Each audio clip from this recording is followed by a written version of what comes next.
Raigad police अधीक्षक आंचल दलाल यांची वार्षिक आढावा मांडणारी महत्त्वपूर्ण पत्रकार परिषद।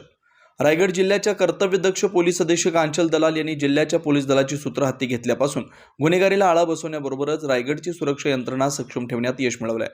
त्यांच्या नेतृत्वाखाली रायगड पोलिसांनी दमदार, वेगवान आणि परिणामकारक कामगिरी केली। अनेक क्लिष्ट व अवघड गुन्हे मोठ्या शतापीने उघडकीस आणत आरोपींच्या राज्य व राज्याबाहेरील प्रदेशातून मुसक्या आवळण्यात रायगड पोलीस अव्वल ठरले आहेत। पोलीस अधीक्षक आंचल दलाल यांनी रायगड जिल्हा पोलीस दलाच्या सन 2025 मधील एकूण गुन्हेगारी परिस्थिती व तपासाचा वार्षिक आढावा सादर करत कामगिरीचा प्रगतशील व चढता आलेख मांडला। 2025 या वर्षात रायगड पोलिसांनी एकूणच दमदार व उल्लेखनीय कामगिरी केल्याची आकडेवारी स्पष्ट होते।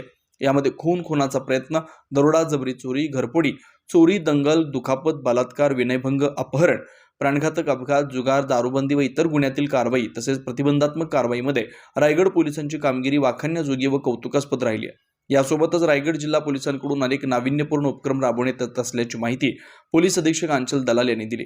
दरम्यान महाराष्ट्रात गाजलेल्या खोपोली हत्याकांड प्रकरणातील आरोपींबाबतही पोलीस अधीक्षक आंचल दलाल यांनी पत्रकार परिषदेत महत्त्वपूर्ण माहिती दिली। रायगड पोलिसांच्या जाबाज कामगिरीचं व बहादुरीचं जनतेतून कौतुक व अभिनंदन होत आहे। आपण महत्त्वाचा मुद्दा काढला। मी सांगू इच्छिते की जे आपला खोपोलीचा खूनचा गुन्हा होता त्याच्यात एक आणखीन डेव्हलपमेंट आलेली आहे। त्याच्यात जे मारणारे 5 लोक होते त्यापैकी 2 एक दर्शन देवकर म्हणून निष्पन्न झालेला आहे आणि दुसरा महेश धायगडक म्हणून। जे बाकीचे 3 लोक आहेत यांना कॉन्ट्रॅक्ट किलिंगच्या याच्यात प्रकार उघडकीस येत आहे। म्हणजे जे रवींद्र देवकर आहे त्यांनी याच्यात एक प्रकारे सुपारी देऊन काही लोकांना बोलवलेला होता आणि त्यांनी हे घडवलेलं आहे। त्या 3 पैकी 2 आरोपी आपले अटक करण्यात आलेले आहेत आणि एकाची मागे आपली टीम आहे। मॅडम, त्या गुन्ह्यामध्ये 10 लोकांची नावं होती, बरोबर। त्या बाकीच्यांचं काय आहे का त्याच्यात जसं मी सांगितलं की कॉन्ट्रॅक्ट केले म्हणजे कोणाला पैसे देऊन त्यांच्याकडून घडवून घेतला गेलाय, प्लस त्यांचे स्वतःचे लोक इन्व्हॉल्व होते। तर याच्यात कॉन्स्पिरसी करून हे गुन्हा घडवण्यात आलेला आहे। तर जे बाकीचे लोक आहेत त्यांच्या डिटेलमध्ये आपण चार्जशीटमध्ये देणारच आहोत। ज्यांच्या रोल निष्पन्न झाले त्यांनाच आपण अटक याच्यात केलेला आहे। जे कॉन्स्पिरसीचे वेगवेगळे भाग असतात, कोणी समजा प्लॅनिंग मध्ये हे केला, कोणी प्रिपरेशन मध्ये मदत केली, कोणी नंतर मदत केली, असं वेगवेगळे भाग आहेत।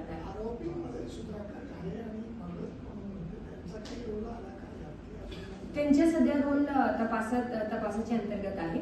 काही दिवसांनी आपला जवळपास पूर्ण होत आलेली आहे। याच्यात आपलं जे डिटेक्शन आणि हे होता इन्व्हेस्टिगेशन, आपल्या पुरावा गोळा करण्याचं काम चालू आहे।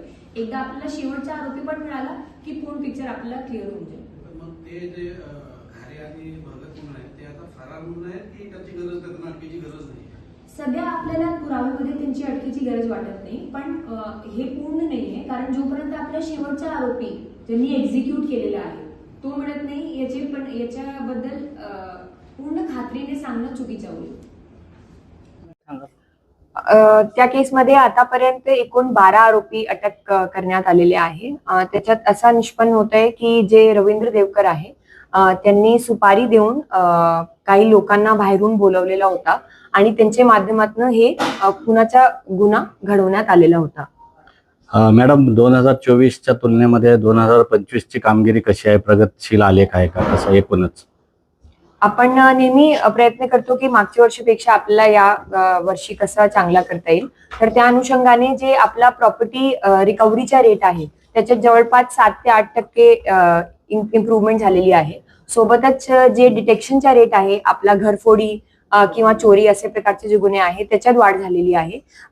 बरेच जे आपले शरीराविरुद्ध गुन्हे आहे त्याच्यात 100% आपली डिटेक्शनचा रेट आहे। आज या ठिकाणी 2025 मध्ये रायगड पोलिसांची जी कामगिरी झालेली आहे त्यानिमित्त एक प्रेस कॉन्फरन्स घेण्यात येत आहे। या अंतर्गत पोलीस दलाची जे शरीराविरुद्ध गुन्हे आहे त्याच्यात जे वाढ झालेली आहे ते शेअर करण्यात आला। सोबतच जे मालमत्तेविरोधात गुन्हे आहेत त्याच्यात डिटेक्शन रेटमध्ये आणि जे प्रॉपर्टी रिकव्हरीचे प्रमाण आहे त्याच्यात जे वाढ झालेली आहे ते शेअर करण्यात आलेली आहे। सोबतच आपले जे कम्युनिटी पोलिसिंगचे जे इनिशिएटिव्ह आपण हाती घेतलेले आहे त्याबद्दल माहिती देण्यात आली होती।